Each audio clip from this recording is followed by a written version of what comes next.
ফরিদপুরের ভাঙ্গায় সংসদীয় আসনের সীমানা পুনর্বিন্যাসের প্রতিবাদে আজও সড়ক অবরোধ করেছে আন্দোলনকারীরা।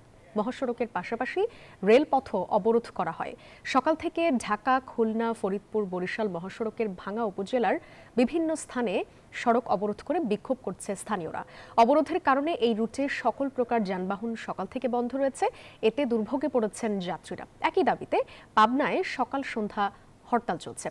এছাড়া বাগেরহাটেও সংসদীয় আসন বহালের দাবিতে নানা কর্মসূচি পালন করছে সর্বদলীয় সম্মিলিত কমিটির নেতাকর্মীরা।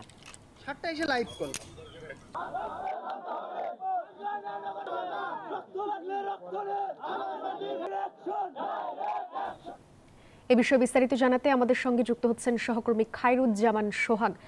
সোহাগ, সড়ক এবং রেলপথ অবরোধের ফলে জনদুর্ভোগের চিত্রটা ঠিক কেমন দেখতে পাচ্ছেন জানাবেন।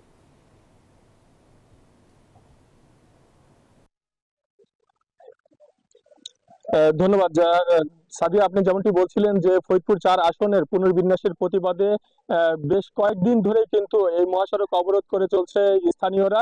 আজকে আমরা যেটা দেখেছি, সকাল থেকে রেলপথ অবরোধ করেছেন, যার ফলে খুলনা থেকে ছেড়ে আসা নকশিকাঁথা কমিটির যে ট্রেনটি ঢাকাগামী, সেই ট্রেনটি কিন্তু ফরিদপুরের পুকুরিয়া নামক স্থানে আটকে দেয়। আর এই আটকে বলা চলে যে বিক্ষোভ করার ফলে ট্রেনে থাকা যাত্রীরা দুর্ভোগের মধ্যে পড়েছে।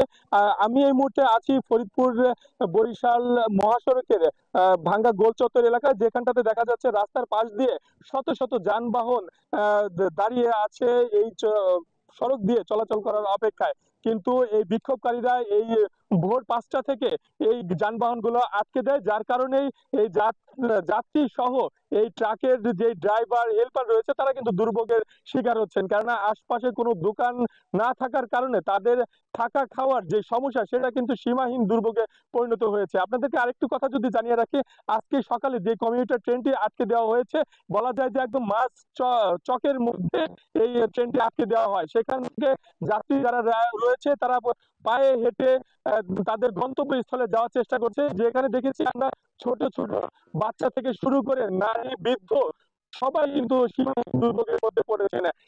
স্থানীয়রা বলছেন যে তাদের এই দাবি দেওয়া যদি মেনে না নেওয়া হয়, সেক্ষেত্রে তারা কিন্তু আন্দোলন আরো দুর্বার করে চলবেন।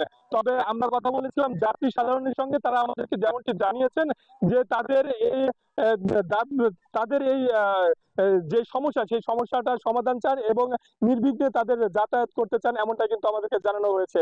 তো এই ছিল আমার কাছে মহাসড়ক অবরোধের সর্বশেষ সংবাদ। ফিরবো স্টুডিওতে আপনার কাছে, সাদিয়া।